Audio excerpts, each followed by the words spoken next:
Hello, അസ്സലാമു അലൈക്കും. Welcome back to our channel. അപ്പോൾ നമുക്ക് അടുത്ത സ്റ്റിച്ച് പഠിക്കാം അല്ലേ. അപ്പോൾ വീവിങ് സ്റ്റിച്ചാണ് കേട്ടോ ഇന്ന് പഠിക്കാൻ പോകുന്നത്. 53ാമത്തെ സ്റ്റിച്ചാണ് നമ്മൾ പഠിക്കുന്നത്. അപ്പോൾ ഇതിന് മുന്നേ ഉള്ള സ്റ്റിച്ചുകളൊക്കെ നിങ്ങൾ ചെയ്ത് നോക്കിയിട്ടുണ്ടാവും അല്ലേ. എല്ലാം ഒന്ന് ചെയ്ത് പ്രാക്ടീസ് ചെയ്യുക കേട്ടോ. അപ്പോൾ ഇത് ഞാൻ കുറച്ച് ലൈൻസ് വരയ്ക്കുന്നുണ്ട്. ഈ ഒരു ലൈൻസ് നിങ്ങൾക്ക് എത്ര ലെങ്ത്തിലാണോ വേണ്ടത് നിങ്ങളുടെ പിക്ചർസ് അതിനനുസരിച്ചിട്ട് വരച്ചു കൊടുക്കുക കണ്ടോ. ഈ നീളത്തിൽ വരയ്ക്കുന്ന ലൈന് നമുക്ക് നിർബന്ധമായിട്ടും വരയ്ക്കണം. ഞാൻ ആദ്യം വരച്ച ലൈന് അത്ര നിർബന്ധമില്ല കേട്ടോ വരയ്ക്കണം എന്നുള്ളത്. അപ്പോൾ ഇതുപോലെ കുറച്ച് ലൈൻസ് വരച്ചെടുക്കാം. വരച്ചതിന് ശേഷം നമുക്കിനി ഇതൊന്ന് സ്റ്റിച്ച് ചെയ്തെടുക്കാം കേട്ടോ. ഓരോ ലൈനും സ്റ്റിച്ച് ചെയ്തെടുക്കാം. അതായത് കണ്ടോ ഇതേപോലെ ലെങ്ത്തിലുള്ള ലൈനുകളൊക്കെ ഒന്ന് സ്റ്റിച്ച് ചെയ്തെടുക്കുക. ഇത് നിർബന്ധമായിട്ടും ഈ ഒരു ലൈന് വരച്ചെടുക്കണം കേട്ടോ. കണ്ടോ ഇതുപോലെ എല്ലാ ലൈനും ഒന്ന് സ്റ്റിച്ച് ചെയ്തെടുക്കുക.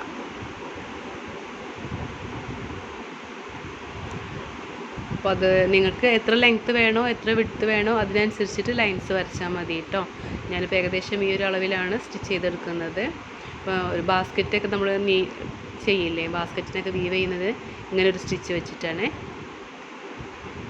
ഇതുപോലെ എല്ലാം സ്റ്റിച്ച് ചെയ്തെടുത്തിട്ടുണ്ട്. ഇനി വേറൊരു ഓപ്പോസിറ്റ് കളർ ത്രെഡ് എടുത്തിട്ട് ഇതിനെ വീവ് ചെയ്ത് കൊടുക്കുകയാണ് നമ്മൾ ചെയ്യുന്നത്. നമ്മൾ ഫസ്റ്റ് സ്റ്റിച്ച് ചെയ്തെടുത്തു, ആ ഒരു ലൈൻ മാത്രം വരച്ചാൽ മതി കേട്ടോ. പിന്നെ നമ്മൾ ഇതുപോലെ വീവ് ചെയ്തെടുക്കുക. കണ്ടോ ഓരോന്ന് ഇടവിട്ടിട്ട് ഈ ഫസ്റ്റത്തെ ലൈനിൻ്റെ മീതെ കൂടെ പോകുമ്പം അടുത്ത ലൈനിൻ്റെ താഴെ കൂടെ അങ്ങനെ നീട്ടിൽ കൊടുക്കുക കണ്ടോ. അപ്പോൾ ഒന്ന് നമ്മൾ ആദ്യത്തെ ഒരു ലൈനിൻ്റെ മീതെ കൂടെ ആണെങ്കിൽ അടുത്ത ലൈനിൻ്റെ താഴെ കൂടെ, പിന്നെ അടുത്ത ലൈനിൻ്റെ മീതെ കൂടെ, ഈ ഒരു ലെവലിൽ വേണം നമ്മൾ നീഡിലിനെ കോർത്ത് കൊടുക്കാനായിട്ട്.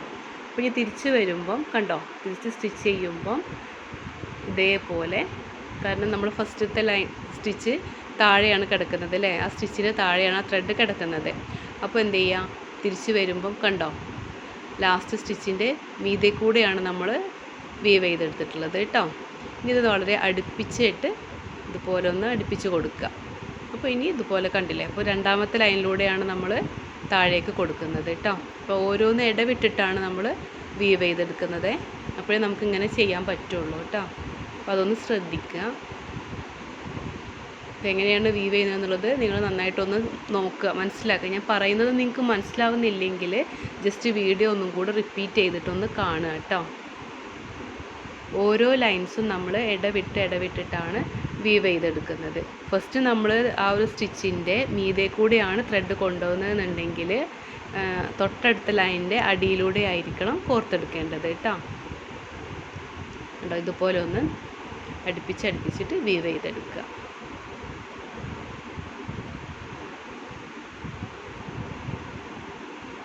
ഇത് 6 strands ത്രെഡാണ് കേട്ടോ എടുത്തിട്ടുള്ളത്.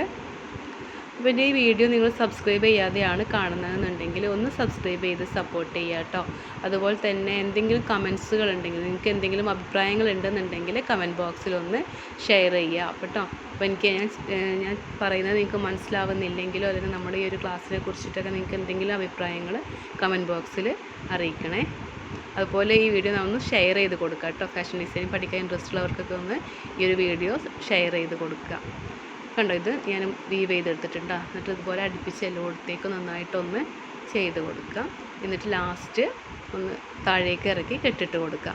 കുറച്ച് ലെങ്ത്തിൽ വേണം കേട്ടോ, നമ്മൾ വീവ് ചെയ്തെടുക്കുന്ന ത്രെഡ് കുറച്ച് ലെങ്ത്തിൽ എടുക്കണം കേട്ടോ. അതല്ലെങ്കിൽ നമ്മൾ ഇടയ്ക്ക് വെച്ചിട്ട് ഇതുപോലെ ചെയ്തിട്ട് കൊടുത്തെടുക്കേണ്ടി വരും. അതിനേക്കാളും ബെറ്റർ കുറച്ച് ലെങ്ത്തിൽ തന്നെ ത്രെഡിനെ എടുത്ത് കൊടുക്കുക. ലാസ്റ്റ് ഇതൊക്കെ ഒന്ന് നന്നായിട്ടൊന്ന് ഇതുപോലെ ഒന്ന് ചെയ്യുക. എല്ലാവരും ഒന്ന് ചെയ്ത് നോക്കുക കേട്ടോ.